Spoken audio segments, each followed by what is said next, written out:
Hello, my podcast people, and thank you for joining me for yet another episode of my favorite podcast. Today, we are talking about what you should create next. What should your next offer be?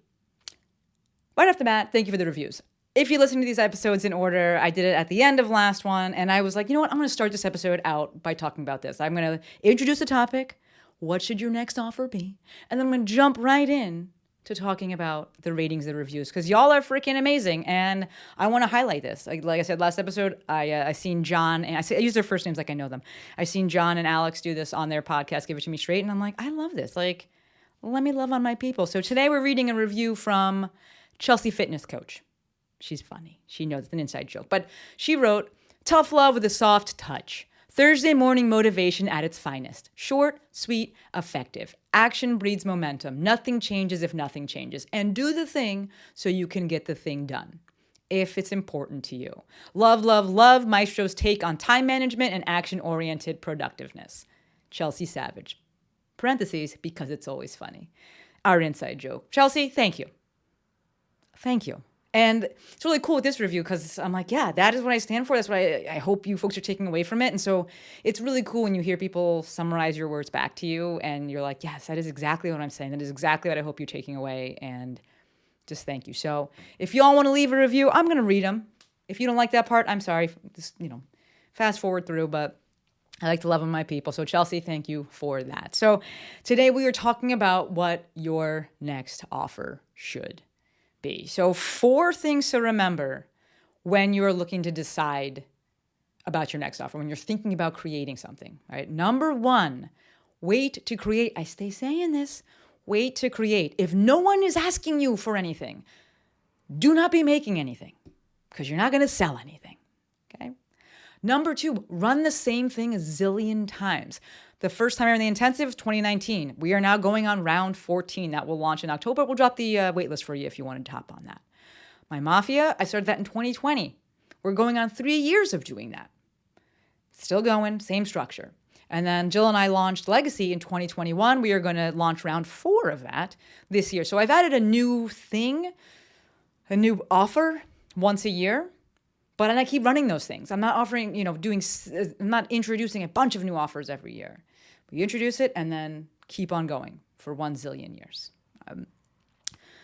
Third thing to remember, your current customers are your warmest leads. So oftentimes you're looking to create, you're probably going to want to think about creating something for them. And I should say your current customers and your previous customers are going to be your warmest audience. So looking to sell something to them, looking to solve a problem for them. And then number 4, this is big, and I don't think it's talked about enough. Maybe I'll do a full episode on it, although I'm not sure that there's enough content for a full episode. But just because someone in your audience has a problem doesn't mean that you need to solve it. I hear people be like, oh, but somebody reached out and they were like, oh, I have this X. And I'm like, okay, they could Google it. Like, you don't have to create solutions. People can solve their own problems, especially if there's not the volume for it. So we'll talk about different offers in one-on-one, and it may make sense to be able to solve that person's problem in a one-on-one capacity. But I see people wanting to create programs, and I'm like, you don't have the volume for it, and just because that person has a problem doesn't mean you do something about it. I think about it with my intensive. There's no next step for people. Yes, that's my warmest audience, but there's no like, okay, well, here's round 2 of the intensive. I could create it, but I don't want to. So I haven't. If people want to go into the Mafia, they can. People want to come to Legacy. Oftentimes I push people into FBA, Jill's program. But yes, I could create another offer, but I don't want to. So I didn't. Okay, so 4 things that I want you to remember when we're thinking about creating an offer, right? So this episode, I'm going to 100% plug my free Value Ladder ebook.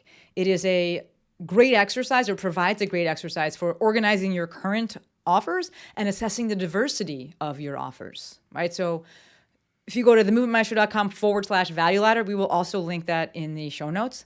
Thank you, Courtney. You'll be able to download that. But I have broken this episode down into, or using the structure that I present in the Value Ladder as well. So within the Value Ladder, there are 6 levels that I have created that all of your offers can fall into, right? One of these 6 levels. If we start at the bottom, that's going to be level 1. That's the free level. People are paying you an attention. That's your social media posts, your content there, your podcasts, any kind of blogs. It's free and they pay you an attention.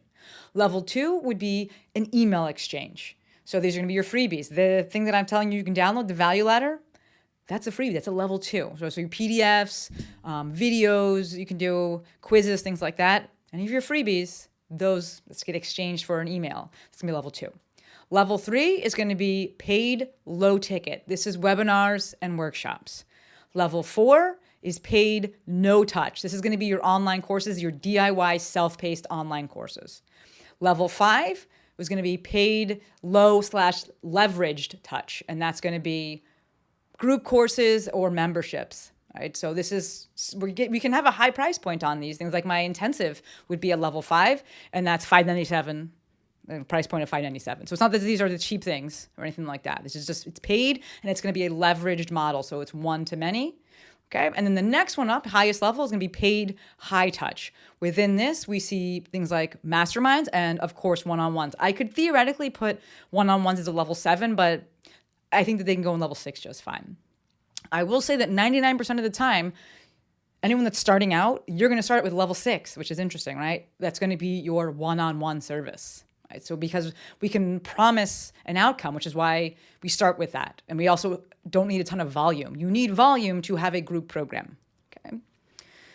Of note, this value ladder, it gets filled out as your business goes and grows over time. It's not just filled out willy-nilly of like, oh, I got to have a level 3 now, and I got to make a level 4 this year, and I got to make a level 5 next year. No. It's based on what makes sense, based on what your audience is asking for, what you have the time and capacity for, and what you want to be doing, right? What makes sense. My favorite way to have people fill this out is from the bottom up. Right? So obviously we're starting with social media content first, then email marketing, then level 3 is where I really want to start seeing people kind of explore the paid part of things. And that's going to be usually a webinar. It's just, they're shorter. You can go with that leverage model, and then we can work our way up from there. Okay. So 3 questions to ask yourself when you are thinking about, I think I want to make another offer. Okay, 3 questions. Number 1, why do I want to make this thing? Number 2, what are people asking for? And then number 3, what makes sense for my value ladder, AKA what makes sense based on my current offers. Right? So that first part, why do I want to make this? If the answer is because people are asking and there's a need, right? AKA there's a need, then yeah, let's run with it. If it makes sense based on your current offers, you also want to do it and you have the time and capacity to do it. Right?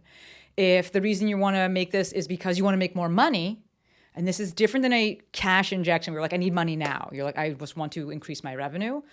Then my first response is going to be, why not run what you already have? Right? Don't make something new. Double down on what you currently have and what's currently working. Because I'm already assuming that that the thing that you've already made, people actually want it because you waited to create. Right? I'm thinking about Stu Brower right now. He has I think his Instagram is What the Fuck Gym Talk, the WTF Gym Talk. And he had a great post of it, like a nice little soundbite that basically, you don't start a new business because you want to make more money. You start a new business because you have the time and the ability for it to not work, right? And to actually grow this thing. It's the same thing with starting a new product, new offer, okay? If the reason you want to make this thing is because you're capped and you're like, I need room for more people, I just don't have the bandwidth, this makes sense then to start looking at a new offer, and that new offer needs to support more people. If you want to make the new offer because you're bored, red flag, a little bit of a red flag, it's a teeny red flag. Take caution with this one, right? Your business is not here to entertain you. That is a quote from Jill, and she's got it from, I believe, her mastermind coach. And so largely I do, like, your business should be fun, you should enjoy it, but it's not here just like a constant form of entertainment. It's just like working out, right? People that constantly change the exercises, you can't be surprised that they're not getting better, getting the gains, the results they want, right? Because they're looking for entertainment there. If you have the ecosystem, you have the customers, you have the sustainability in your business, you have the safety in your business, like you've been doing all the things for a bunch of years and you're like, yeah, I just want to just make something new. Okay, cool. Then maybe we can consider making something new, but I would start off with something small that's not going to compete with your other offers. And this is when we're going to start looking at the value ladder as well. And if you're thinking about that you want to make this because your current group needs next steps, or the current, cohort you're taking through, they need next steps. also makes sense. But this is going to be what I call a pocket launch. So you're typically only going to sell to the people that are in that current cohort. And that's going to be very, very easy, very simple thing. And it'll make sense. Like, okay, well, they went through 6 weeks of this or whatever, 6 months of this. Okay, then it makes sense to have this next step. And it's really not even an offer. It's just a next step that you're not really front facing with anything. We do it with Legacy, right? You go through 6 months, and if it makes sense for people, they want more support, then we have a continuation. But it's not a true offer that we've created. That's going to be like a big launch. And then lastly, and this is kind of similar to that you're bored, if you're just ready for something new, if your business is established, you're good, you're plugging along, everything, you've been running the same things, cool, then I would suggest no more than one new offer each year, which you've seen that I did. Jill does the same thing. We're not launching a bunch of new big programs. It just doesn't make sense. Right? The second question to ask yourself, right? The first question when thinking of a new offer, if you're thinking about what you'd make for a new offer is, why do I want to make this? The second question to ask yourself is, what are people asking for? Right? So again, if we have the current group and they have next steps, cool, then you just give them the next steps. It's going to be a pocket launch and be very simple. It's not actually a full launch, not actually like a full product. We need repetition before we create a bunch of new things, which is why I'm like, run the same thing, run the same thing, run the same thing, run the same thing, run the same thing. Listen to what people are asking for. And then again, I believe let's start at level 3 and like a webinar or a workshop and test it out there. And you're like, yeah, this thing has legs. Cool. I want to make it into something bigger. Then you can do that. So we can take it a step back even more. We started on social media. You do it's a poll, like an interest poll, see if people are interested in this thing. Cool. Next, you run a webinar on it because that's low time investment from you, low time investment from them. Yes, you can put a price tag on this thing. And then you can decide, okay, do I want to make something bigger out of this? That's exactly how I do things. And this is why I suggest it. The third question to ask yourself when you're trying to figure out what offer to create next is, what makes sense for my value ladder? Right? So again, go download it, look at it. I think for me, I'm very visual. It's easier to understand this. But when you look at how the value ladder is organized by those 6 levels, if you see where your offers are, suddenly you're like, okay, well, there's a big hole here. I don't have a level 4, level 5, or I only have level 6. Okay, then maybe you should make something at the bottom, actually, for people. There's lower priced offers, right? Typically, as they move up the value ladder, the price also goes up. I explain that in the ebook, but I'm going to say it now as well. So when you look at this and you're looking at the value ladder, if you're looking to fill in the value ladder, then that's naturally going to move people that are in your ecosystem. It's going to move them along. So you can ask yourself, okay, well, what would be the next step in someone's journey? They're here. What would they want next? And I would encourage you to say, like, the majority of the people that are currently in my ecosystem that have paid for something, what would make sense for them as a next step? All right. This is actually, again, a new product. This is different than taking a current product and being like, well, now I have a DIY version of it. Yes, you can do that. It is very difficult to run a DIY, do-it-yourself version or a self-paced version of an offer that you're also concurrently running live. You're basically still have to sell 2 different offers, and you got to sell the shit out of both of them. So I consider it more of an advanced thing. I know I see people do it. I don't recommend it, not as a beginner, right? I would say let's look to fill out that value ladder, and then we can worry about taking our offers and kind of stratifying them. Oftentimes, when we're looking at creating this thing, it may mean creating a smaller group with a higher price point on it. This is where we see like masterminds and things like that come to be. As opposed to just creating a bunch of competing products, like another 6-week course, another 6-week course, another 6-week course. We see that just continues to be that level 5 product, and we just keep doing a bunch of those. And that may not actually move your audience or move your people to the next level of what they want, right? There's a time and a place for these things, but I don't want you to start off by creating offers that compete with themselves within your own product suite, okay? So oftentimes, we start off level 6. I would love for people to create more level 3s after that, which is going to be your webinars. And then from there, we can look at doing kind of level 5s, so kind of group programs, things like that. Level 4s are DIY products, and I don't love those, actually. And it's really cool because Jill just put out a level 4, I would consider level 4. It's called Trust You. And it's self-paced. This chick invented online business and hasn't created a true level 4 self-paced offer until right now. And I love this because she's in the trenches always. All of her programs, she's there with people, actually teaching them and making sure that they move through. She had maybe it was called Best of You, I'm not sure. She had another program that actually she put out years ago, and she pulled it because people weren't going through it. So I shouldn't say this is the first time she's put out a program like this, but she pulled back on that because she was like, I want people to get results. And then one of the best ways to get people to get results is to actually either hybridize the program where there's I shouldn't say hybrid, is to give some sort of live component to the thing where they got to show up and you're there and there's an accountability piece to it. So I love that the fact that Jill's been doing this forever and just now she's really leaning into this. I see people come into the online space and they're like, I want to make an online course, a self-paced course. And I'm like, you got no fucking audience, you got no trust. How's people going to get through it? You're not going to get any results for people, which means you're not going to get any testimonials. You're not going to get any reviews. They're not going to go and tell anybody about it. And now you got to keep worrying about selling this thing. So I really like to lean on a product where you help people move through it, even if you've hybridized it, right, where it's largely self-paced, but there are intermittent meeting points. That would still be a level 5. It's not a true self-paced, just sell it, do it on your own kind of thing, right? So something to think about with that. So the 3 questions to be asking yourself when you're looking to create the next offer. Why do I want to make this? What are people asking for? My people, what are they asking for?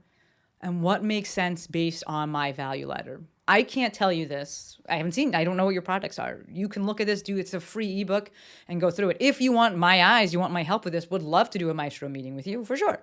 And we can build that out and see what makes sense. But this is what I would suggest you start out with. Lastly, and this is a question from my girl Beth, and I loved it, is kind of how do you rearrange your schedule then if you're going to launch something new? So when you have something that you're thinking about making, consider the time demands of this new thing. And then you'll need to decide where it fits in based on your schedule. And if you need to pause things, which you may need to, or you may need to move things around.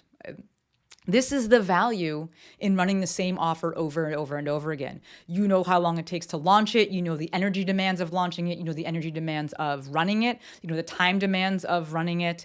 You know the commitment level that's required from you. And so you're like, yeah, I know I can launch this other thing before it or after it. It makes sense, right? You also know what you can afford to pause and kind of put off for a little bit.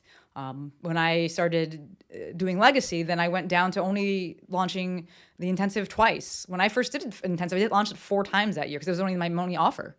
And then I did it 3 times, and then I went down to 2 times, and I switched and did like a webinar in the middle of the year.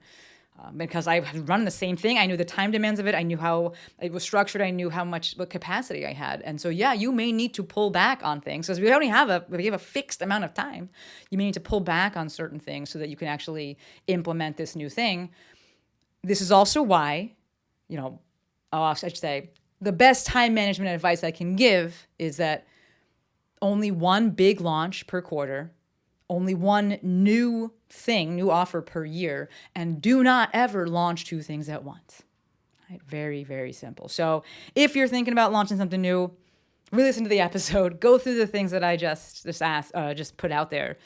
Grab yourself the value ladder, see what makes sense. And I really want you folks to just take a step back and think about business longevity. I know we have all of these ideas and things like that, and there's a quote out there, you can have it all, you just can't have it all at once. So if we really just extend that timeline of this business and understand like this is a long play game, then you're like, cool, I can just run this thing right now and not worry about the other thing that I want to do. I can launch that thing next year and it will make more sense because I can give all my energy and attention to this one thing here. I can get reps, I can get reviews, I can see if it's actually got some legs to it. And then I can decide to move on to the next thing. Okay, so go check out that value ladder. Would love to hear from you if you got questions, comments, concerns on anything. Would love the reviews as well. No, I started off with it. I'm going to bookend the episode with that. But this is a topic that I'm pretty passionate about because I just see people doing too much and making their lives just unnecessarily complicated. Do less and do less better. All right. Looking at the outline, that's all that I got for you. As always, endlessly appreciative for every single one of you. Until next time, friends, Maestro out.